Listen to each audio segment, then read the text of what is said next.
Okay, so here's my mat, and I already have my paper laid out according to how I have it laid out on my Gypsy. And so I'm just going to go ahead and put it in my Cricut now. Hopefully it's not, the lighting's not too horrible. I have my lamp right next to my Cricut. So I'm just going to open it up, and I already have, I kind of like to keep a cartridge in there even though you can load your paper from the Gypsy. I just like it better being able to load my mat and then cut it. So the paper that I have in here is from the same My Mind's Eye stack that I used for the pattern paper on the actual layout. And because it's a thinner pattern paper, everything that I usually cut is from Stampin' Up! Cardstock, so I always have my stuff really high. And since this paper is so thin, I'm actually going to use the Cricut cutting guide that's available at AboveRubyStudio.com. I think it's really great. It's worked out a lot because I've tried to cut this paper before and had issues with it, and then I went to the guide and cut it according to the directions on there, and it worked out really, really well. So on the cutting guide, here it is right here, I have it in Page Protectors, being able to flip through. If you go to My Mind's Eye designer paper, which is kind of the same thing, and go to the basic, it has the shape type, the size, and then what you should have it at.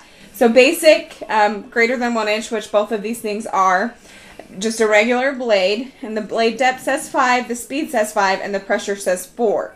Now, of course, when you're cutting with the Gypsy, it controls the speed for you, but you can change your pressure and your blade depth. So I'm going to change my blade depth to 5, according to the cutting guide.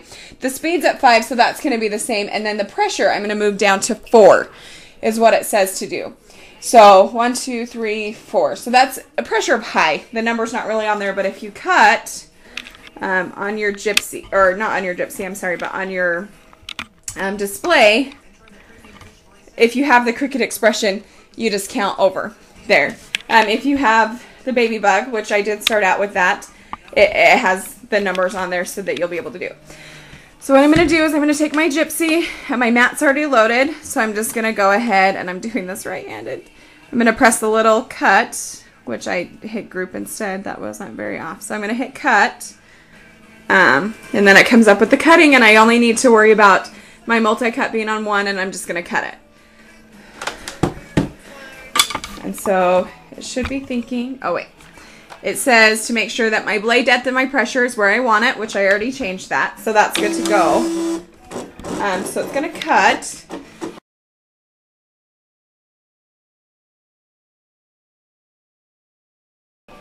Okay, now that it's done, you can either unload it from the Gypsy or just unload it from your Cricut, which I'm just going to do. And then we'll take a look and see. It's not too bad. Mostly the parts that are torn are the excess paper, so I'm not too worried about it, except for this one right here is the leaf, but we will make that work. It'll be okay. I don't know if you saw that at all. So I'll be right back. I'm going to go ahead and get these pieces off the mat and get ready to adhere them down to the page. Okay, so cut out the images pretty good. There's a little bit, this little bit's kind of torn just a little bit. So I'm just going to take my scissors and I'm just going to trim it off.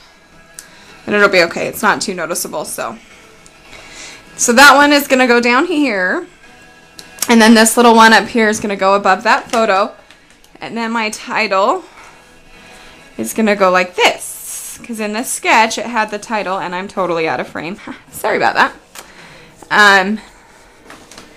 It has the title going this way. I'm going to put deer, and I think I am going to ink the edges of the deer because I think that would look really good. So because I'm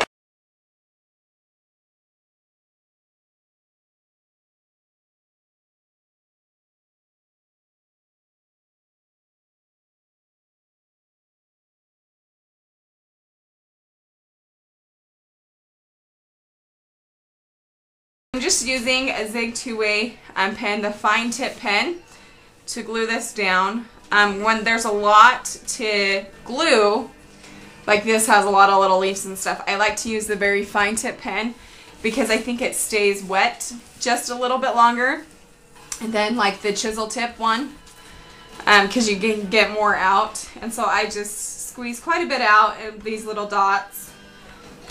And I find that it stays the blue longer so that it's permanent instead of going clear where it's repositionable. This is probably my favorite one to use. I do like the chisel tip for some letters and stuff when you don't have as much to do. So we're just going to adhere this one to this bottom corner here, just where it looks cute. I think that looks good. And then we'll go ahead and adhere the deer down.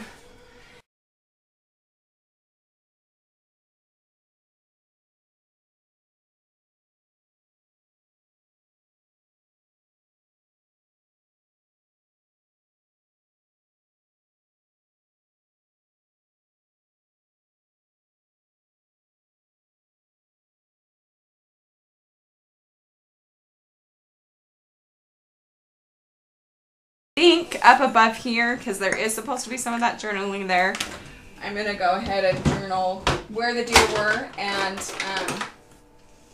what year it was.